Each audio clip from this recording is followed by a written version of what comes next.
Եկեք մի կարճ տեսանյութ նայենք մեր երկրի ամենաերիտասարդ թոշակառուի կամ նույն ինքը Վոյինի խոսքից եւ հետո վերադառնանք նորից։ Մի պահ մտածեցի, որ պետք է Մոսկվա թռնել եւ փորձել գործընկերներին համոզել, որ հնարավորինս արագ պատերազմը կաղնեցվի։ Ասեմ, երրորդ չորրորդ օրը ինձ համար պարզ էր, որ այս կազմակերպվածության այնինչ կատարվում է լավ բանով չի ավարտվելու։ Նույնիսկ այն ժամանակ դատարանի արգելք ունեի դուրս գնալու, դատավորից ստացել ենք դուրս թռնելու երկիր բացակայելու թույլտվություն։ Բայց կովիդի ժամանակ էր եւ առանց տեստերի հնարավոր չէր նույնիսկ ինքնաթիռ նստել։ Հանձնել եմ տեստը, լրիվ առողջ էի, որևէ պրոբլեմ չունեի եւ ստացել եմ պատասխան, որ ես ունեմ կովիդ այդ ժամանակ։ Գնել ենք այդ rapid տեստերը,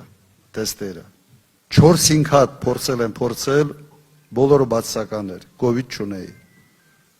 Նույնիսկ այդ ճանապարհով արել են ամեն ինչ, որ նույնիսկ իմ կապերով պատերազմը կաղնեցնելու հնարավորություն չունենամ։ Արձանագրում ենք, որ նա նույնպես շարքային ստախոս է, որովհետև նախ այդպիսի բան չի եղել եւ երկրորդը կովիդի սահմանափակումները երբեք մարդկանց չեն արգելել լքել երկիրը, այլ գարնանը 20 թվականի պարզապես ստուգումներ է եղել մուտքի վրա, իսկ այդ ժամանակահատվածում նախ արտակարգ դրություններ վերացված եւ միայն արտակարգ իրավիճակ կար եւ շատ քիչ սահմանափակումներ, իսկ պատերազմով պայմանավորված մենք դրանք ավելի ենք թույլատրել եւ այս շարքային ստախոսը, որը ինչ որ տենց փորձում էր փրկել երկիրը, ըստ էության դրա համար որևէ լծակ եւ ոչինչ չունենալով հիմա ինչ որ արդարացումներ է գտել, բայց ես ուզում եմ հիշեցնել, որ ինքը շատ մեծ փորձառություն ունի ինքը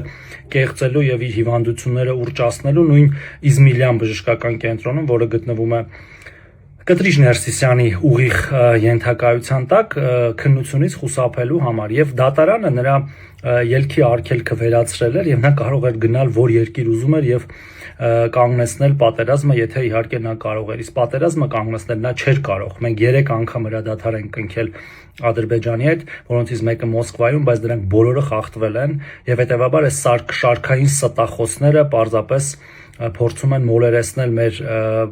բնակչությանը, մեր քաղաքացիներին, չհասկանալով, որ մենք մեր քաղաքացիները բավական լավ հիշողություններ ունեն իրենց ամբողջ գործունեության, այդ թվում նաև պատերազմական շրջանի գործունեության վերաբերյալ։ Մի տրվեք այս շարքային ստախոսներին, սիրելի բարեկամներ, եւ տեր կանգնեք խաղաղությանը։